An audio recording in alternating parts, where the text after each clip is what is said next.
औज़ुबिल्लाहिमिनश्शैतानिर्रजीम बिस्मिल्लाहिर्रहमानिर्रहीम अस्सलाम वालेकुम वरहमतुल्लाहि वबरकातुहू। डियर स्टूडेंट्स, आज शुरू करते हैं हमारा लेक्चर नंबर 64। आज code breaking on quantum computer हमने पढ़नी है। कल क्लासिकल कंप्यूटर में पढ़ी थी और क्लासिकल कंप्यूटर में हमने ये देखा था कि अगर 129 डिजिट्स नंबर को हमने फैक्टराइज़ करना है तो उसके लिए हमें 1600 कंप्यूटर चाहिए।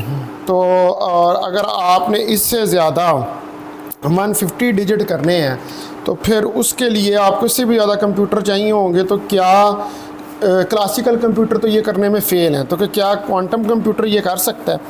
तो 1994 के अंदर कुछ साइंटिस्ट जो हैं उन्होंने रिकग्नाइज़ किया कि जो क्वांटम कंप्यूटर्स हैं change the rules of computational complexity theory, कि जो कंप्यूटेशन की कम्प्लेक्स थ्योरीज उनको चेंज किया और स्टडी किया the efficiency with which computers can perform computational task, कि कंप्यूटेशन जो है वो ज़्यादा अच्छे तरीके से परफॉर्म की जा सकती है। तो Richard Feynman had speculated that quantum computers could stimulate quantum system more efficient than any classical computer. तो रिचर्ड फाइनमैन ने कहा कि क्वांटम कंप्यूटर्स जो हैं ये ज़्यादा एफिशिएंट हैं क्लासिकल कंप्यूटर से और ये ज़्यादा अच्छे तरीके से ज़्यादा एफिशिएंटली काम कर सकते हैं। तो Richard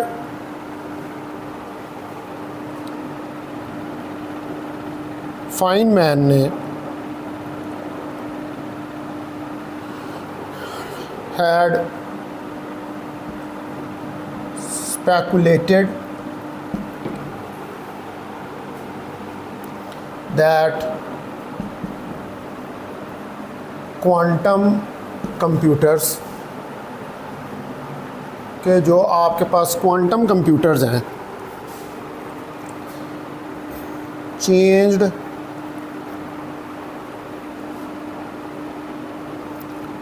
could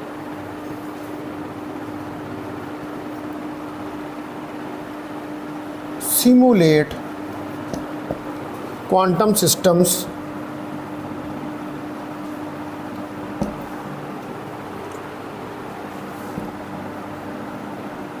more efficiently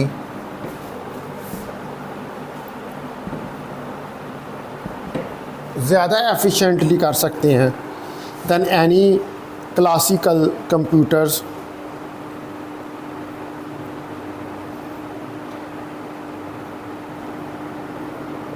then any classical computer। किसी क्लासिकल कंप्यूटर के मुकाबले में। तो डेविड ड्यूसच और Richard जोजा had shown that quantum computers could answer various questions concerning whether a function is even, that is always give the same output, or is balanced, give one output on half of the inputs and other output on the half of other inputs। तो David डसच और Richard जोजा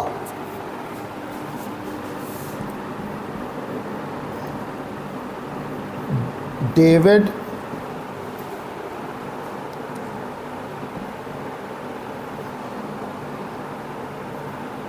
ड्यूसच and Richard जोजा और Richard जोजा जो है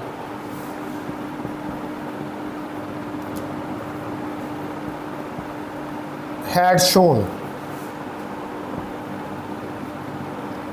that quantum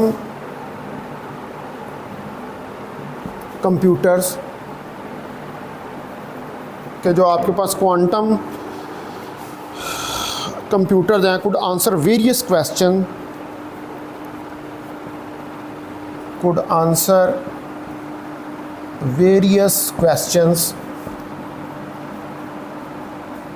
ये answer कर सकते हैं various questions को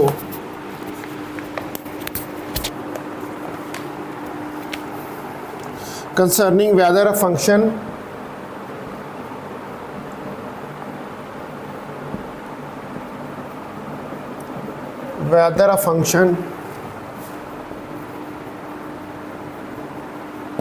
कि फंक्शन जो है इज़ ईवन, कि ईवन है, यानी कि दैट इज़ ऑलवेज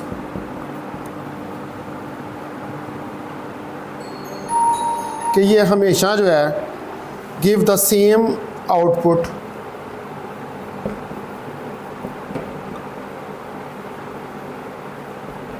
या आपको हमेशा एक जैसी आउटपुट देगा, आर, या फिर बैलेंस करेगा, आर इज़ बैलेंस्ड, या ये बैलेंस हो जाएगी, दैट इज़ गिव, या आपको देगी गिव वन आउटपुट एक आउटपुट देगी on half of the inputs, on half of the inputs के हाफ के ऊपर, and other output on the other half of the inputs, and other output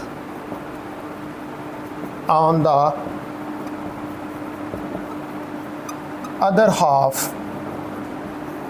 of inputs, यानी कि डिवाइड कर देगा, आधी एक जगह पर देगा और आधी दूसरी जगह पर देगा। तो वेरियस जो अदर सेपरेशंस हैं between the behaviour of compartment computers and of that is classic computer had been found by Gallis, Bryce, Andre Bethlehem, Umesh Virzani and others, but they were all rather abstract and not much of obviously applicability। तो इन्होंने भी ये quantum computers के बारे में बताया, लेकिन ये इनकी थॉट्स abstract थी और उसको ये कोई एक्सपेरिमेंटली इन चीज़ों को ये डिस्क्राइब नहीं कर सके। लेकिन 1994 के अंदर Don Simon showed that quantum computer could obtain a sample form the Fourier transform of a function faster than classical computer. इसने कहा कि फोरियर ट्रांसफॉर्म जो है वो क्वांटम कंप्यूटर से ज़्यादा तेज़ी से हासिल किया जा सकता है as compare to classical computer. तो 1994 के अंदर इन 1994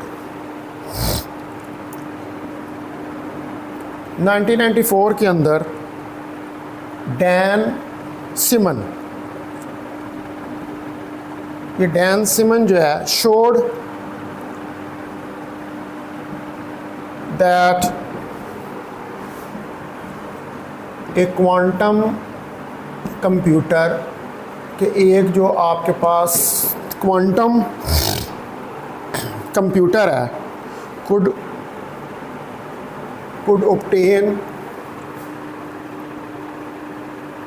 ये ऑब्टेन कर सकता है ए sample from the Fourier transformer,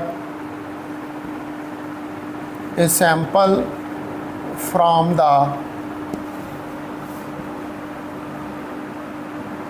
Fourier transform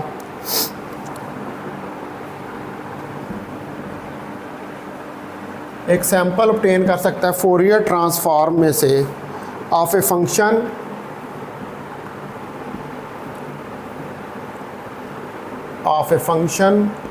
का फास्टर देन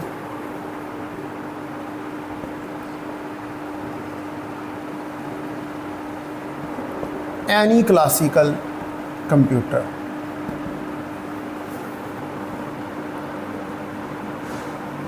जो कि फास्टर होगा किसी भी क्लासिकल कंप्यूटर से।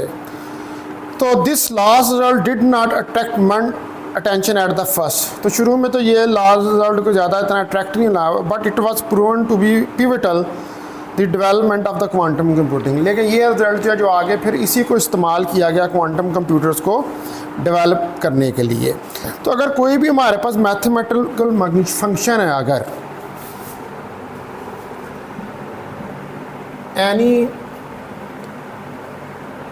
मैथमेटिकल फंक्शन,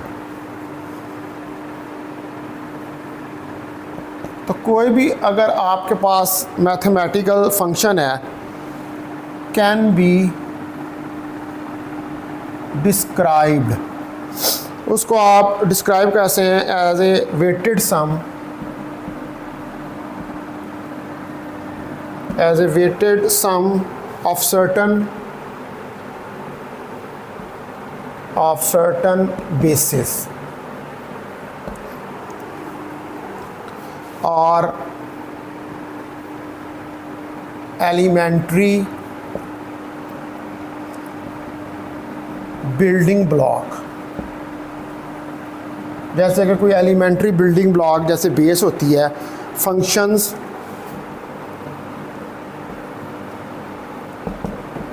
सच एज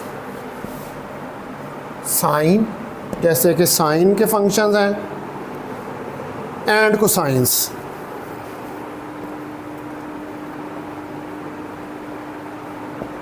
यानी कि जैसे आपके पास है sine of X, sine of 2x comma and cos of x, cos of 2x।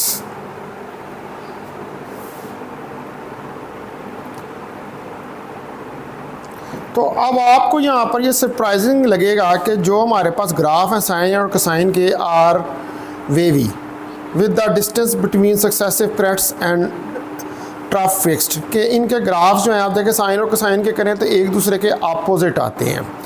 Where as the graph of functions are not always so smooth and regular, और ना ही ये graph जो है ज़्यादा स्मूथ होते हैं और रेगुलर होते हैं। ठीक है, तो फॉर एग्ज़ाम्पल अगर एक डार्क कर्व लें आप, मसलन अब आप इनके जो ग्राफ करेंगे, प्लॉट करेंगे, तो ये ग्राफ जो हैं साइन और कोसाइन के वेवी होंगे। Graphs of sine and cosine are wavy with distance between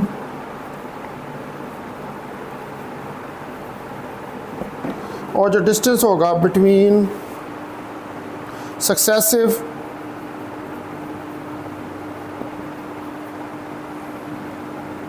crust and troughs, और ट्रफ्स के दरमियान में जो है फिक्स्ड, वो फिक्स होगा, वो चेंज नहीं हो रहा होगा। Whereas the graph of other functions, लेकिन जो फिर ग्राफ हैं आपके पास दूसरे फंक्शंस के, are not always so smooth, are not always so smooth, वो हमेशा इतने स्मूथ और रेगुलर जो हैं वो नहीं होते। ठीक है जी, साइन और कोसाइन के तो चले फिक्स होते हैं, इनमें सेपरेशन जो होती है क्रेस्ट और ट्रफ के, लेकिन दूसरे फंक्शंस जो हैं उनके आप ग्राफ प्लॉट करेंगे तो वो इतने स्मूथ नहीं होंगे। फॉर एग्जांपल हम एक कर्व जो है वो शो करते हैं। ठीक है, मैं एक फिगर यहाँ पर बनाता हूँ और उसमें कर्व आपको दिखाता हूँ।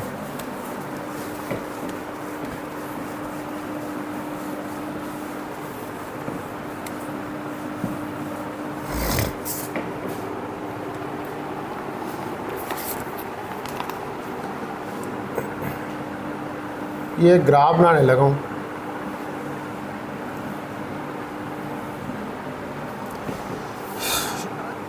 ठीक है जी, अब ये आपके पास जो कर्व है, ये अगर यहाँ पर ये 0 है, ये 0.2 है,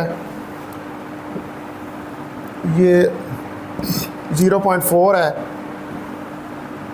ये 0.6 है और ये 0.8 है। इधर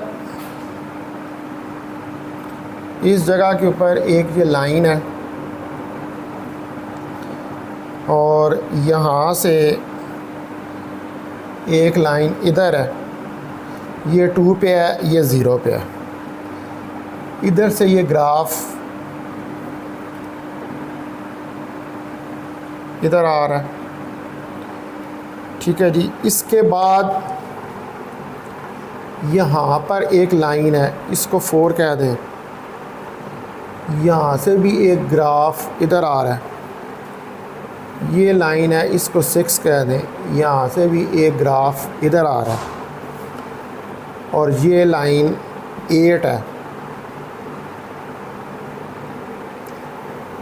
यहाँ से भी ये ग्राफ आ रहा है और इधर से भी ये ग्राफ आ रहा है, ठीक है। अब इसी के अंदर जो है वो एक साइनोसाइडल टाइप भी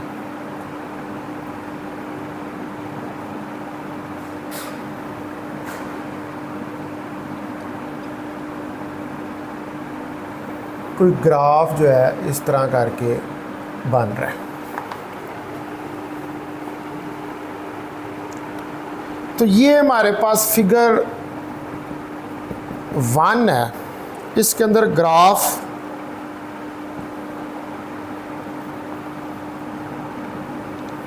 ऑफ ए फंक्शन।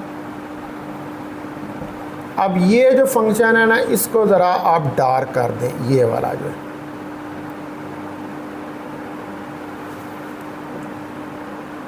ये जो आ रहा है, ये वाली लाइन जो है, इसको ज़रा आप डार्क कर दें। साइनोसाइडल वाली लाइन को नहीं, इस दूसरी लाइन को, ये डार्क। ये तो graph of a function dark together with its Fourier series approximation। अब ये जो दूसरा ग्राफ बीच में ये थोड़ा सा साइनोसाइडल टाइप आ रहा है, ये फोरियर सीरीज़ की अप्रॉक्सीमेशन का डार्क ग्राफ है। और डार्क फंक्शन का ग्राफ है, वो फंक्शन हमने कोई लिया। तो फॉर एग्ज़ाम्पल जो डार्क कर्व है इन figure 1, for example the dark curve in figure 1, ये जो डार्क कर्व है फिगर 1 के अंदर, show the graph of a function, show the graph of a function. तो ये आपके पास ग्राफ है फंक्शन का, y of x is equal to y minus exponential -3 bracket शुरू x/2 bracket close minus x/2 bracket close और bracket close.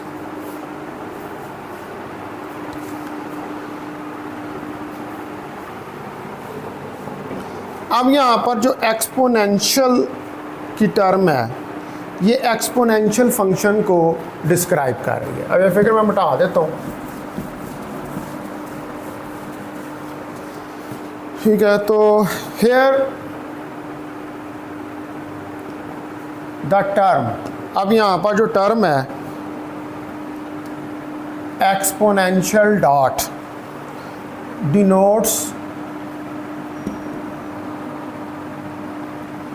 The exponential function. ये exponential function को डिस्क्राइब कर रही है। एंड द टर्म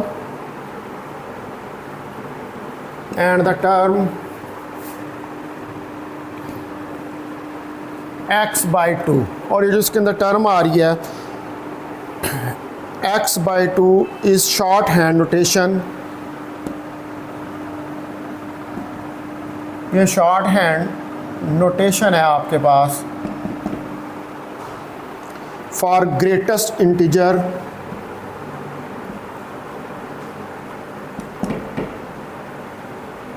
एक ग्रेटेस्ट इंटीजर की लेस देन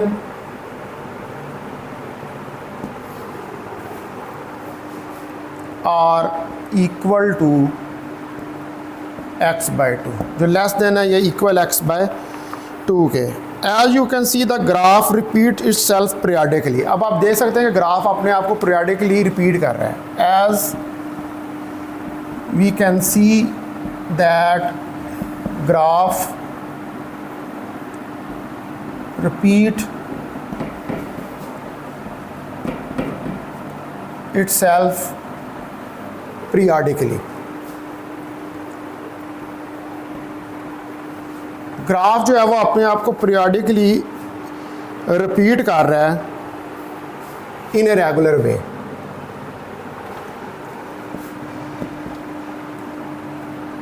एक रेगुलर पैटर्न के साथ आप फिगर को दे सकते हैं, लेकिन इसके अंदर कुछ शार्प किंग्स भी आ रही हैं, but it suffers from sharp kinks. इसके अंदर कुछ शार्प किंग्स आ रही हैं which you never find in the sine and cosines, which you never find in sine and cosine।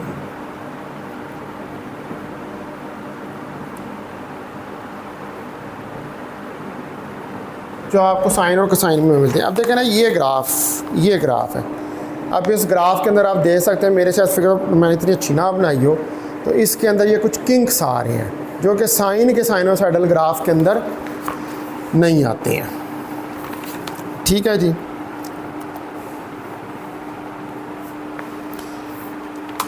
अब ये जो सम है इसको प्लॉट किया जाता है इसी फिगर के अंदर। इन सब का सम जो ले लें हम,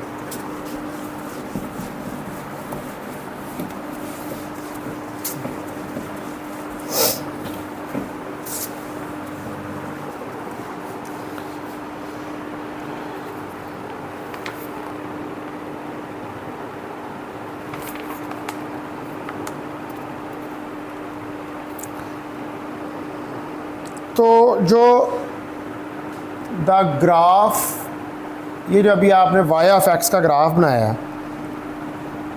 y of x can B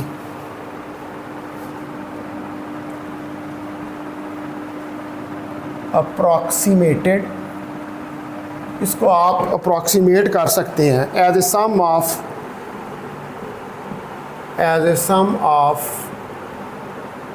smoothly varying sine and cosines।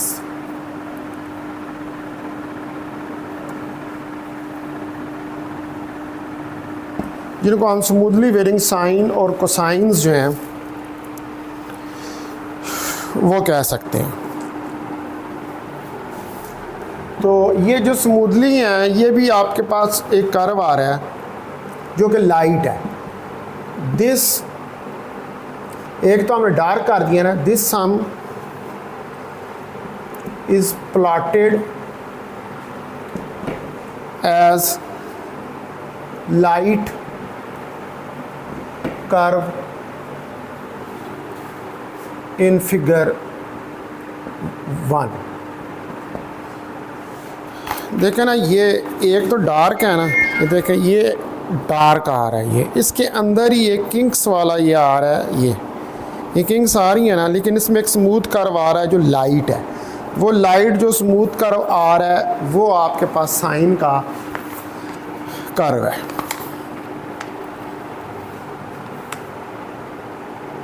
तो अब हमारे पास जो यहाँ पर actual form of the approximation है the actual form of the approximation, जो हमने एक्चुअल की हुई है अप्रॉक्सीमेशन इज ए सम, वो सम है जस्ट इन्वॉल्विंग, जो कि इन्वॉल्व कर रहा है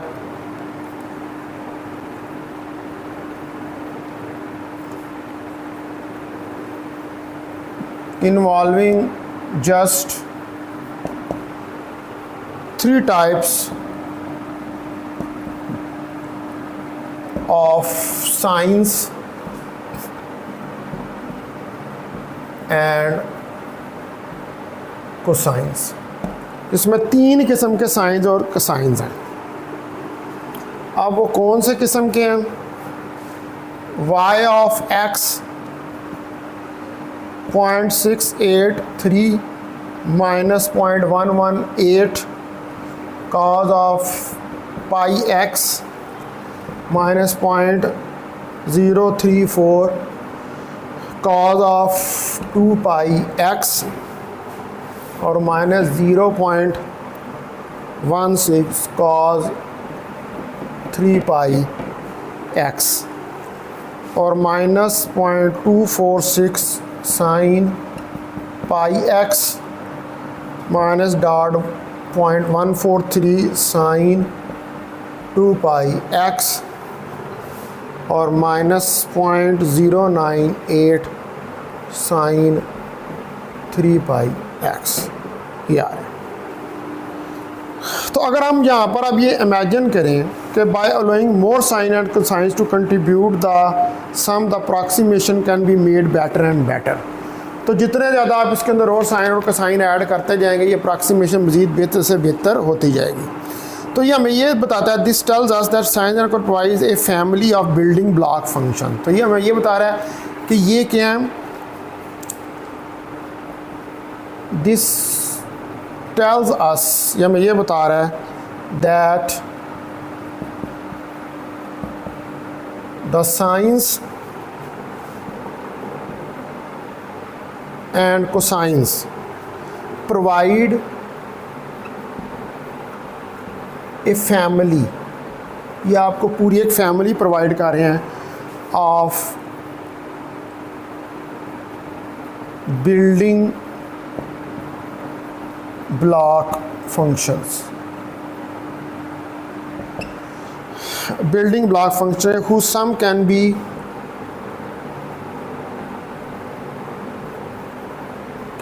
used, और जिनका सम जो है उसको यूज़ किया जा सकता है टू डिस्क्राइब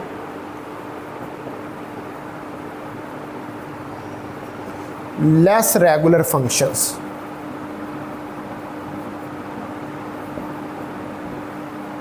यानी कि ऐसे फंक्शन के जिनके ग्राफ में किंक्स आ रही हो। एंड सिग्नल्स, तो बहुत सारे जो साइंटिफिक और इंजीनियरिंग एप्लीकेशंस हैं, it turns out to be useful to take a signal and split it up into a principal sine and cosine components. तो ये होता है कि जो सिग्नल है उसको लिया जाता है, the signal is taken and is split, और इसको split कर दिया जाता है into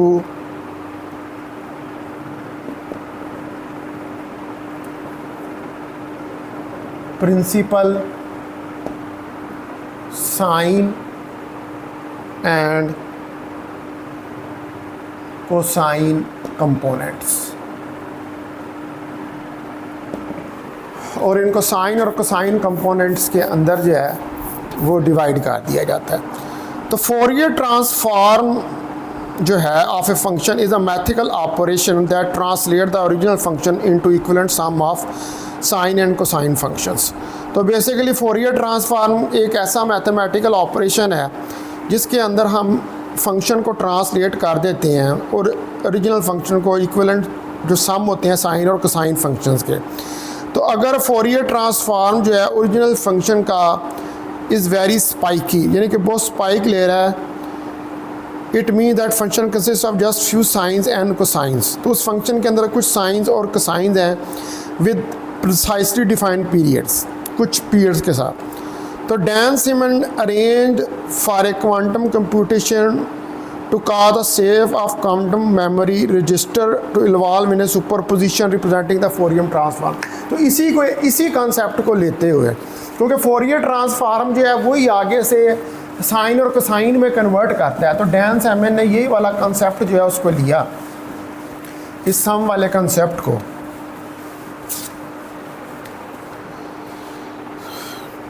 तो डैन साइमन, तो डैन साइमन जो है इसने arranged for a quantum computers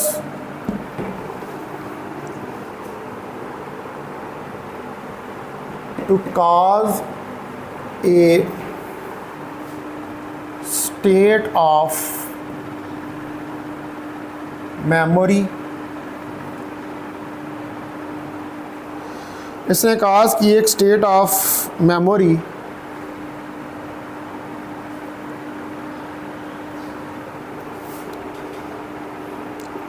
register to evolve,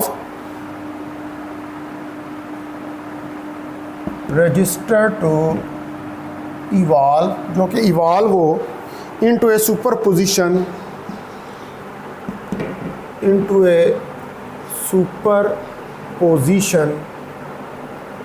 जो कि सुपरपोजिशन की फॉर्म में कन्वर्ट हो, representing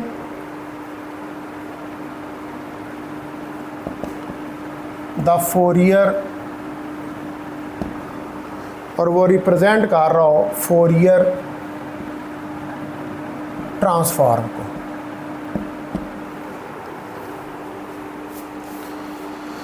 By reading this memory register, we would most likely obtain a result corresponding to where the probability amplitudes were mostly high concentrated. That is, where the Fourier transform is most strongly spiked. तो इसका मतलब है कि अगर हम इस memory को, जिसको आपने रजिस्टर किया, रीड करें bye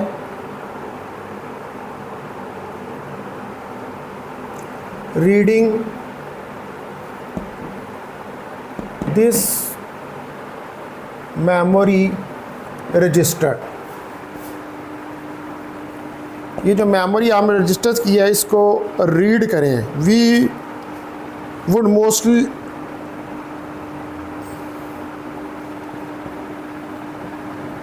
would obtain a result, तो हम एक रिज़ल्ट ऑब्टेन करेंगे कॉरस्पॉन्डिंग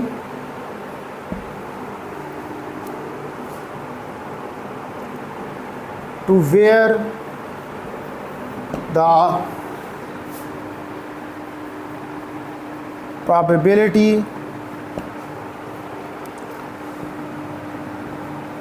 एम्पलीट्यूड, यहाँ पर प्रोबेबिलिटी एम्पलीट्यूड जो है was most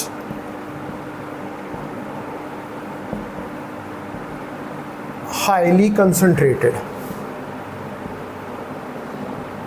सबसे ज़्यादा जहाँ पर probability amplitude concentrated है, that is where the Fourier transform, that is where the Fourier transform, यानी कि जहाँ पर जो फोरियर ट्रांसफॉर्म है is most strongly spiked.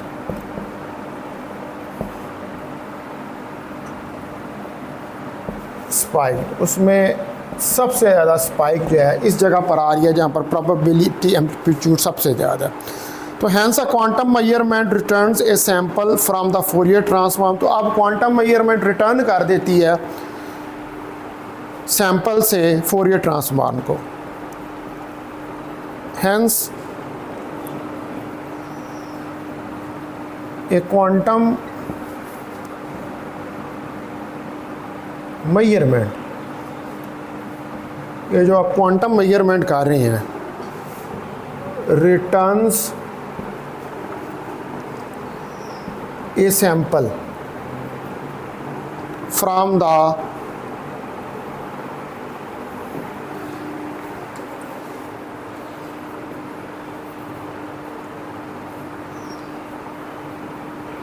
The Fourier transform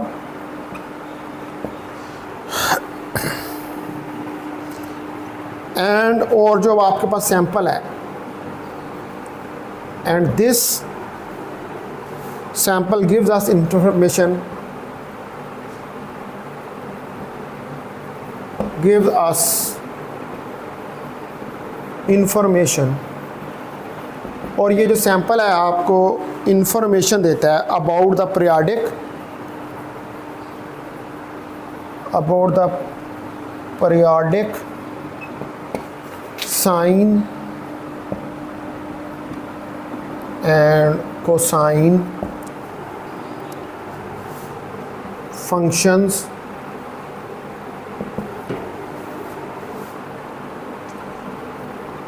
out of which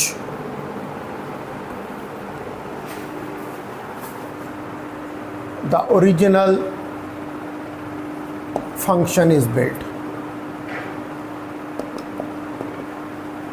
quantum जो मेमोरी रजिस्टर होती है, जो ओरिजिनल फंक्शन होता है, उसमें से वो साइन और कोसाइन की इंफॉर्मेशन निकाल लेता है। तो पीटर शोर कंप्यूटर साइंसिस्ट जो था, उसने लुक फॉर किया to make a quantum computer solve a significant computational problem rather than problems that had been demonstrated so far. तो इसने, पीटर शोर ने अब कोशिश की कि वो कंप्यूटर प्रॉब्लम्स जो है उनको सॉल्व करे, और ऐसे प्रॉब्लम्स नहीं है कि जिनको अभी तक आपने डिस्कस किया है।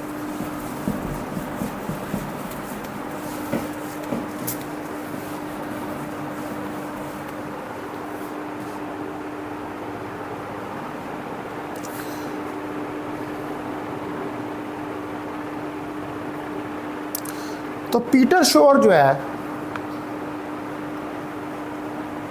पीटर शोर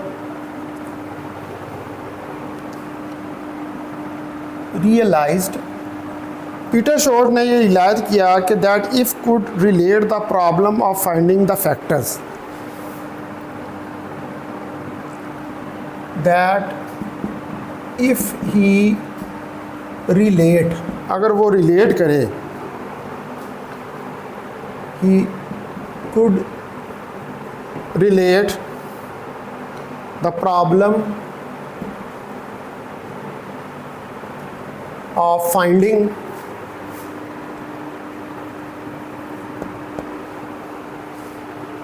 of the factors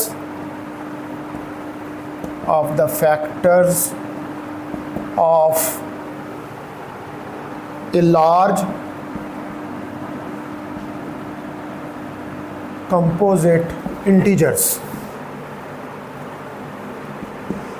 अगर वो ले एक लार्ज कंपोजिट इंटीजर के प्रॉब्लम्स को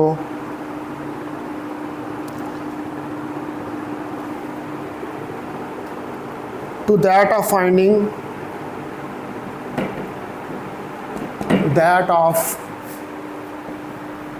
finding A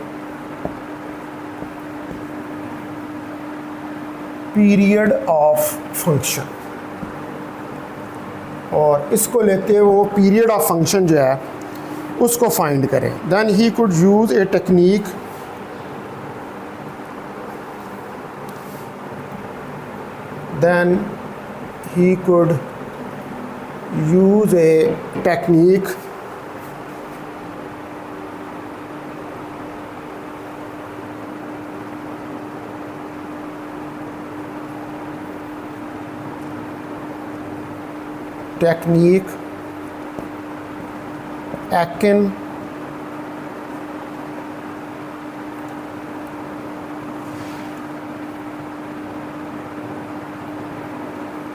akin to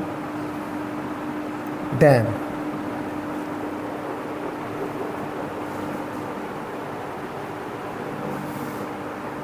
akin to Dan Simmons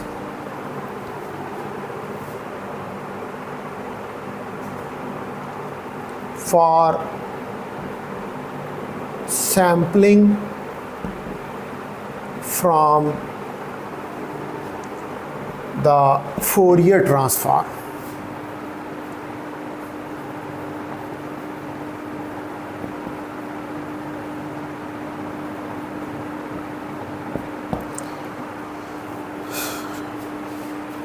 तो इसने एकन टू डैन, ये सिंपल सिमन सैम्पलिंग फार्म का नाम है जिसको पहले हमने डिस्कस लिया। इसने इस टेक्निक को यूज़ किया।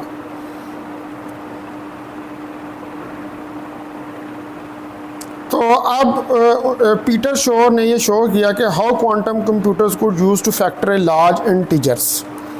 ठीक है, इन 1994 पीटर शोर ने शोड किया how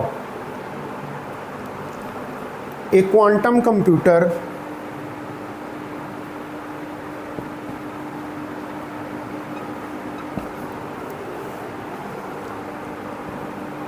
could be used to factor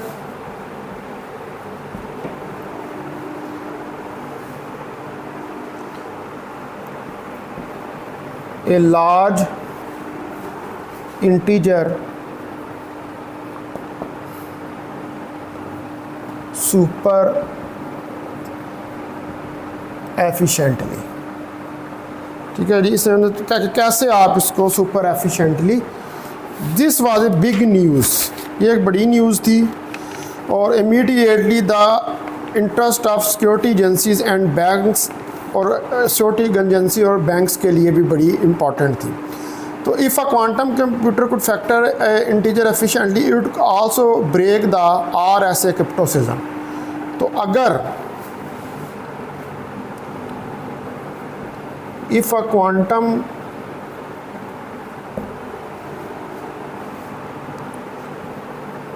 computer, अगर क्वांटम कंप्यूटर जो है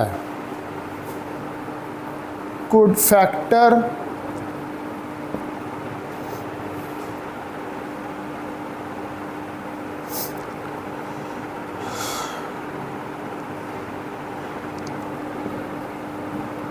an integer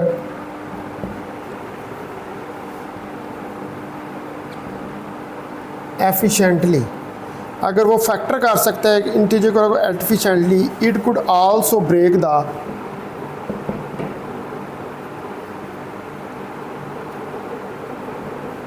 RSA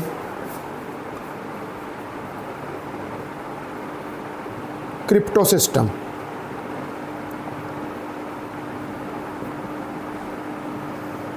तो फिर ये ब्रेक आ सकता है RSA क्रिप्टो सिस्टम को। Suddenly all kind of secret information become vulnerable. तो इसके बाद तमाम जो सीक्रेट इंफॉर्मेशन थी वर्नरेबल हो गई, यानी कि आप उसको डिकोड कर सकते थे।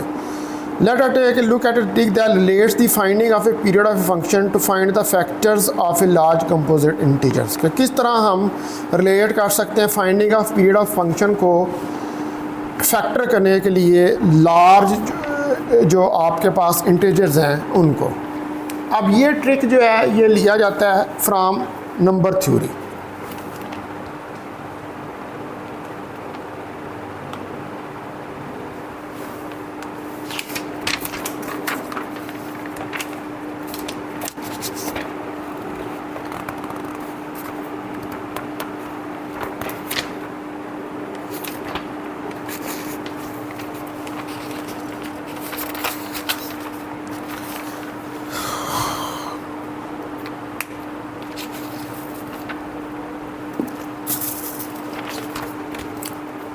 तो देखते हैं ये ट्रिक।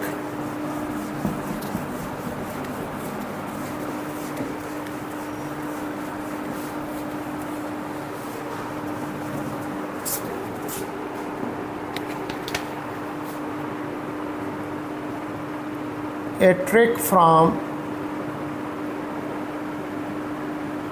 Number theory. तो श्योर एल्गोरिथम जो है for factoring relies on a result from number theory that relates the period of a particular periodic function to the factor of an integer. अब सपोज करें कि आपके पास गिवन एन इंटीजर जो है N है, the number to be factored, जिसको कि आपने फैक्टर करना है। अब इसको रिलेट करें, रिलेट इट विथ फंक्शन, और इसको रिलेट करें आप function F N of A X A mod N के साथ, वेयर एक्स इज़ इंटीजर, जहाँ पर x जो है वो एक इंटीजर है चूज़न एट रैंडम, जिसको रैंडम में चूज़ किया गया है, सच दैट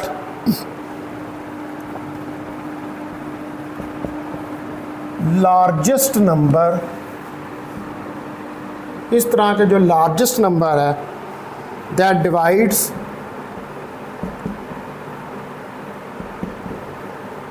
बोथ, जो कि डिवाइड कर रहा है both x and n is one, वो वन है, एंड मॉड फंक्शन, और मॉड फंक्शन जो है वो कैलकुलेट करता है, कैलकुलेट्स द रिमाइंडर, और मॉड फंक्शन जो है कैलकुलेट करता है रिमाइंडर को after dividing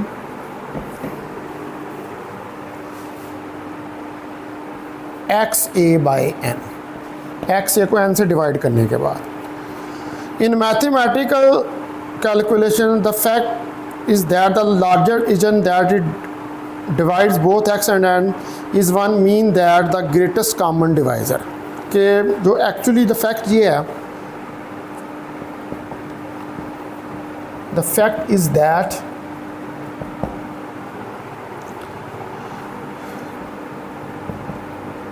the largest integer, तो आपके पास लार्जेस्ट इंटीजर है that divides both X and N, that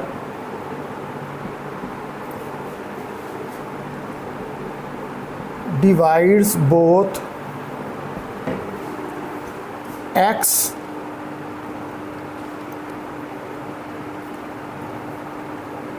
and n is 1, और n वो 1 है, means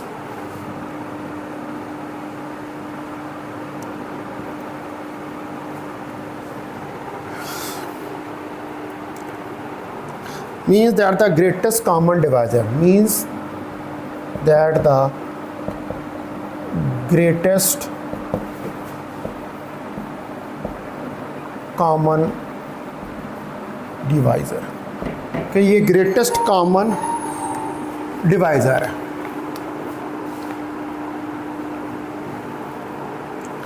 of x and n is 1, that is GCD is equal to 1 or equivalently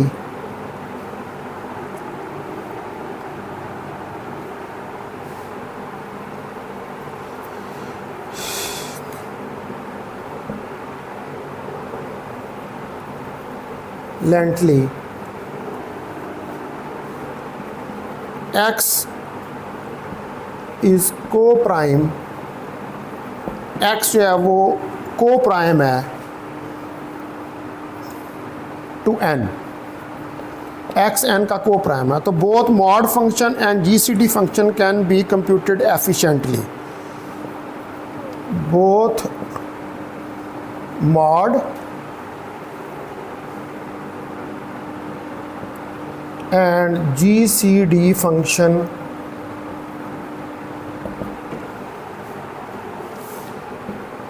can be computed efficiently.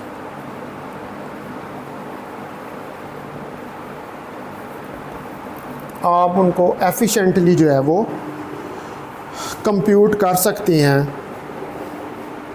Even classically भी।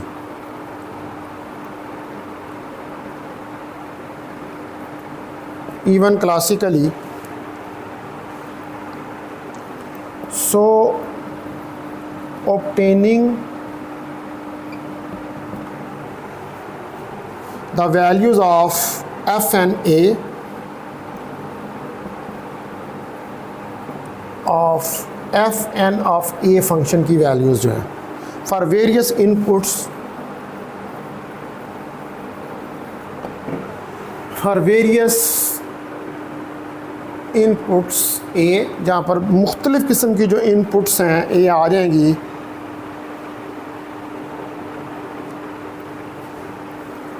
इनके लिए आप इसको obtain कर सकते हैं। अब यहाँ पर ये कि हम क्यों n को फैक्टर करना चाहते हैं, तो it is turn out that the new function we just constructed f N of a, हमने जो नया फंक्शन कंस्ट्रक्ट किया है वो एफ एन ऑफ ए है।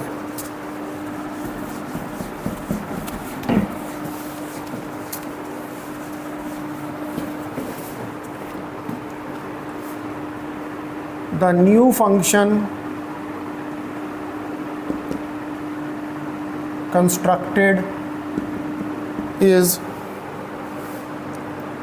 एफ एन ऑफ ए, और ये क्यों आपने कंस्ट्रक्ट किया है, एन नंबर को फैक्टराइज करने के लिए। और ये क्या है, इज़ पीरियाडिक, ये एक पीरियाडिक फंक्शन है that is for successive inputs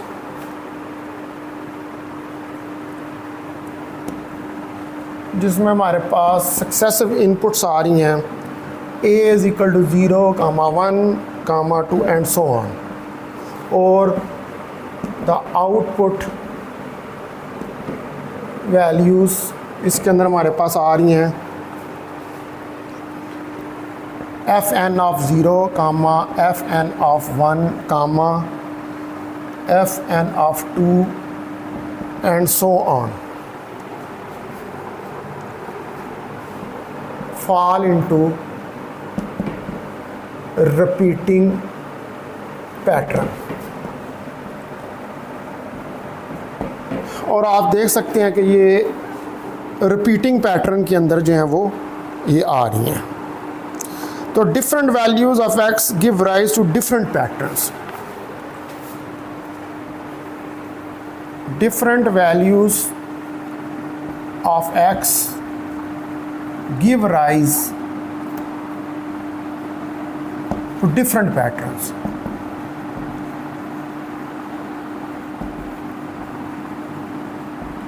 तो ये डिफरेंट पैटर्न इसकी वजह से आ जाएंगे। The number of values between repetition of the pattern for a particular value of x is called a period. अब जो आपके पास नंबर ऑफ वैल्यूज आएंगी रेपिटिशंस के दरमियान, the number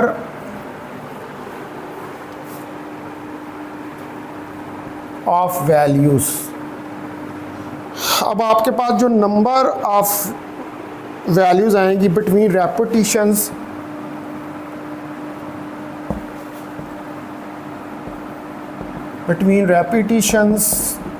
of A pattern, जो पैटर्न की रेपिटिशंस के दरमियान, मतलब जो पैटर्न वो फॉलो कर रहा है उसकी रेपिटिशंस के दरमियान में, for a particular value of x, किसी पर्टिकुलर वैल्यू ऑफ x के लिए is called the period r। उसको हम पीरियड r कह रहे हैं, जो अपने आप को रिपीट कर रहा है। Once you know the period r, number theory predicts that there is a good chance, not through absolute certainty, that the largest integer that divide both x r by 2 minus 1 and l will be a non-trivial divisor of n। तो अब यहाँ पर हम number theory को use करेंगे। Once you no, once अगर आपको पता चल जाए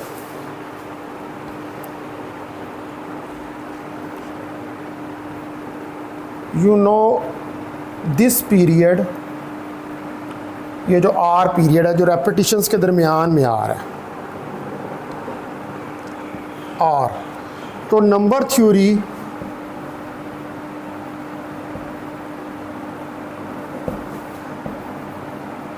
प्रिडिक्ट्स, तो नंबर थ्योरी जो है वो प्रिडिक्ट करेगी that the largest integer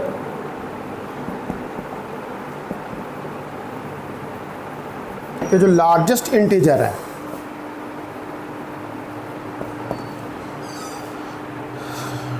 that divides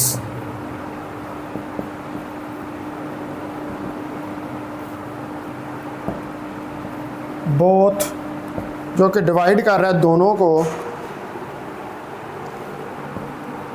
x are by 2 minus 1 and n, और एंड को will be a non-trivial divisor।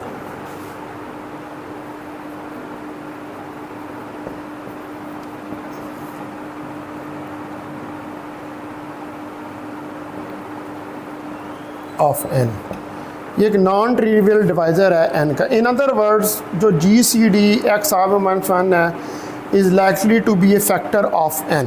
अब ये जो फंक्शन आ जाएगा जी सी डी,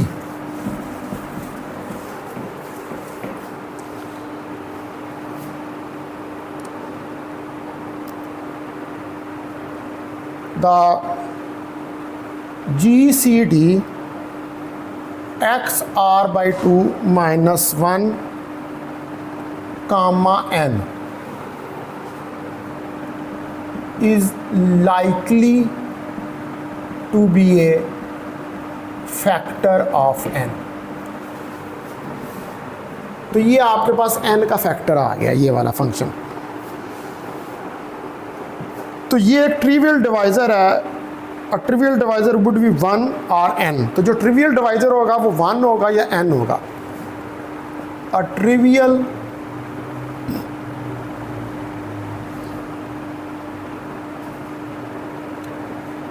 डिवाइज़र, अब ट्रिवियल डिवाइज़र जो है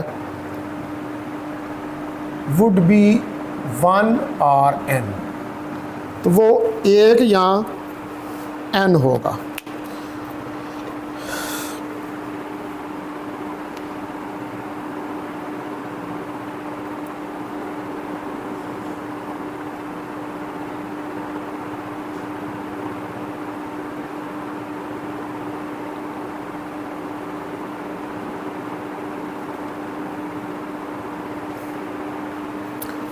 तो ट्रिवियल और non trivial,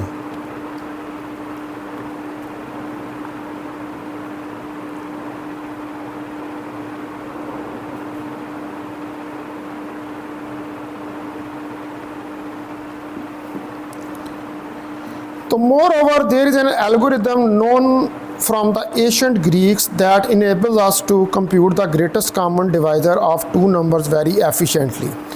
Thus, if period r can be found efficiently, there is a good chance of factor n can be found efficiently। यानी कि अगर आप पीरियड का आपको पता चल जाए r का, तो फिर आप n को एफिशिएंटली जो है वो डी कोड कर सकते हैं, यानी कि उसको फैक्टर कर सकते हैं। Now all sounds A bit abstract, so let's see how works on simple example. Suppose करें कि अब आप एक एग्जांपल लेते हैं, इसी को लेते हुए कि फंक्शन बना लें, तो उस फंक्शन से आप फैक्टराइज जो है वो कर सकते हैं।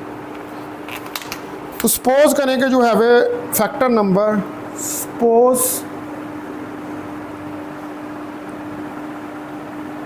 you want to factor the number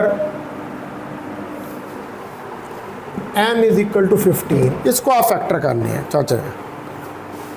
अब आप पिक करेंगे नंबर x,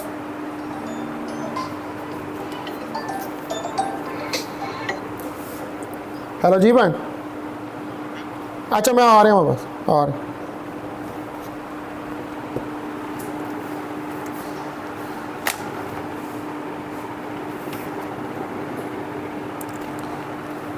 तो सपोज कि आपके पास n 15 है, तो पिक के नंबर x,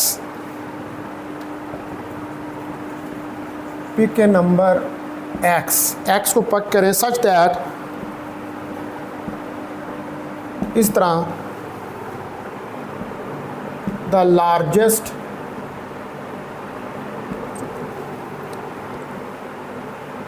इंटीजर डिवाइडिंग, तो जो लार्जेस्ट इंटीजर है डिवाइड कर रहा है both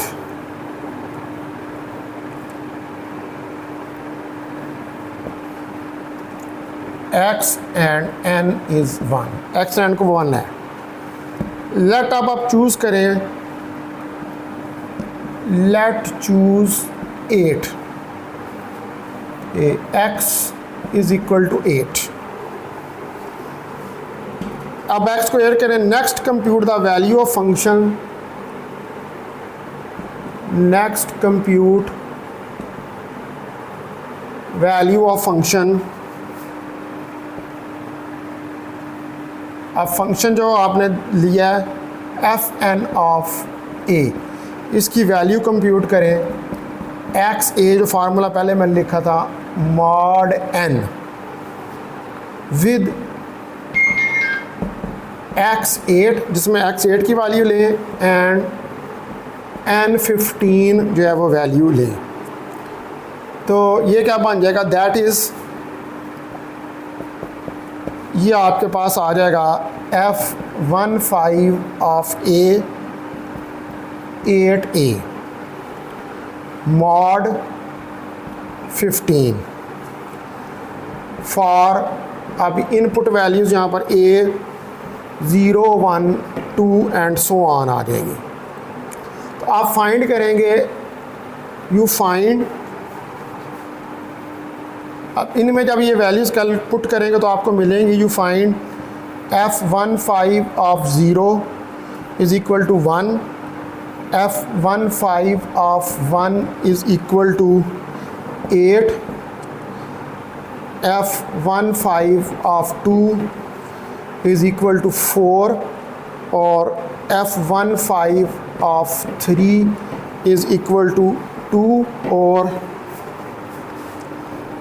f15 of 4 is equal to 1 और f15 of 5 is equal to 8 और f15 of 6 is equal to 4 and so on.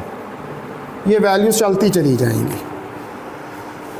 Sure enough the pattern output forms a periodic sequence. अब जो output form है इसका एक पीरियाडिक सीक्वेंस है।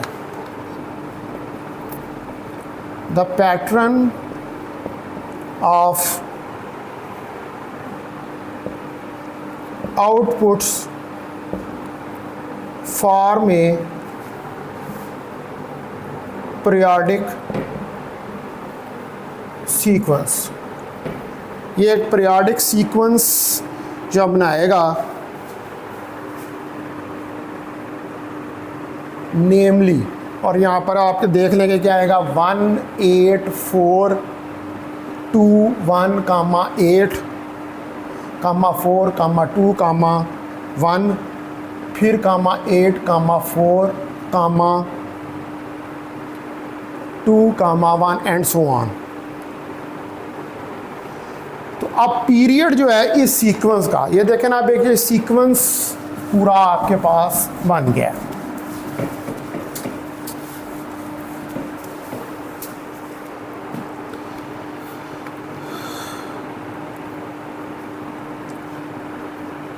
The period of this sequence, अब ये जो आपके पास पीरियड है इस सीक्वेंस का, the number of step between repetitions of the pattern, जो कि नंबर ऑफ स्टेप्स हैं, the number of steps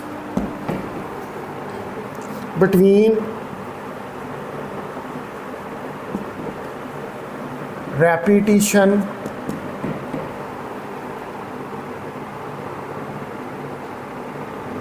of pattern. अब वो जो पैटर्न की रेपिटिशन हो रही है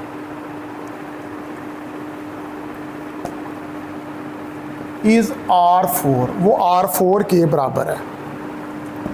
फाइनली जो है यू कंप्यूट, आखिर में आप कंप्यूट करेंगे the greatest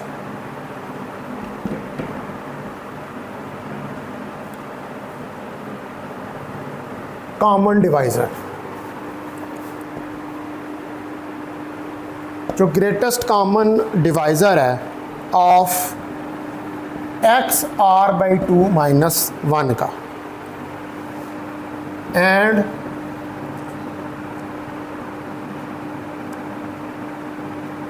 N, and find that, अब जो GCD फंक्शन है वो आपके पास 63 और 15 और जो पीछे मैंने लिखा था इज़ इक्वल टू 3 है। तो इसका मतलब है कि इंडीड जो नंबर 3 है,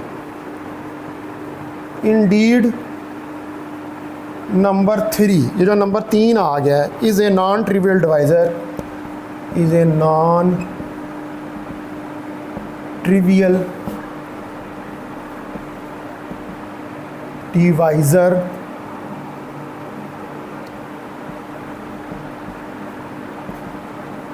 ऑफ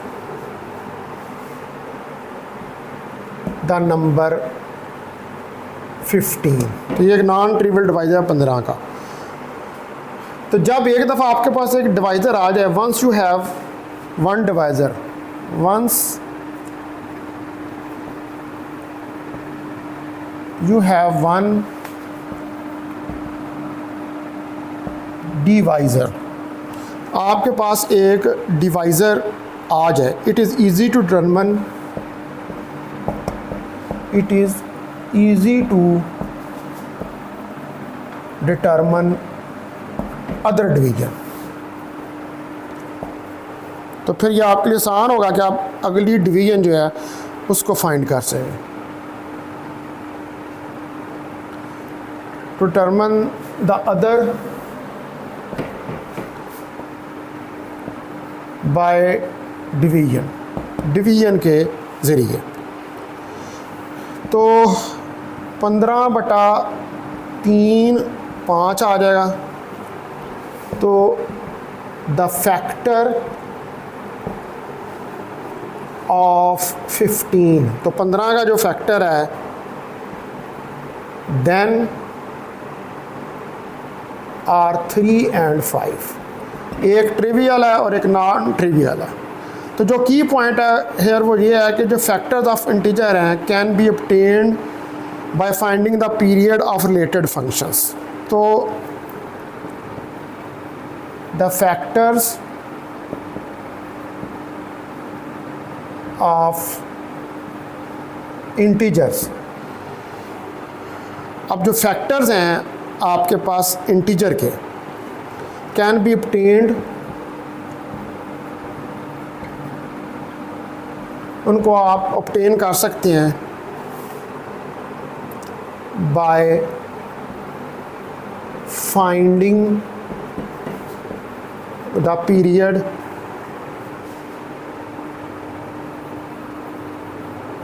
ऑफ रिलेटेड फंक्शन। तो रिलेटेड फंक्शन के साथ रिलेट करने से आप पीरियड को find. Unfortunately there is no known way to calculate the required period efficiently. अभी यहाँ पर कोई ऐसा नहीं है कि रिक्वायर्ड पीरियड को एफिशिएंटली करें on classical computer. However Peter शोर building on the work of Dan Simon discover a way to calculate the period efficiently on quantum computer।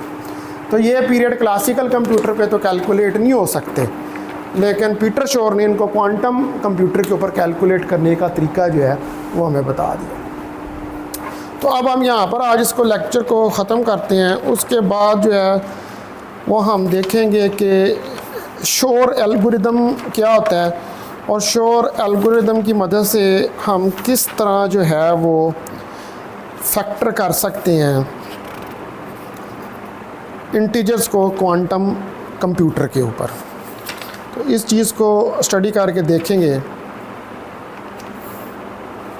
कल वाले लेक्चर के अंदर। बहुत शुक्रिया आपका, थैंक यू वेरी मच।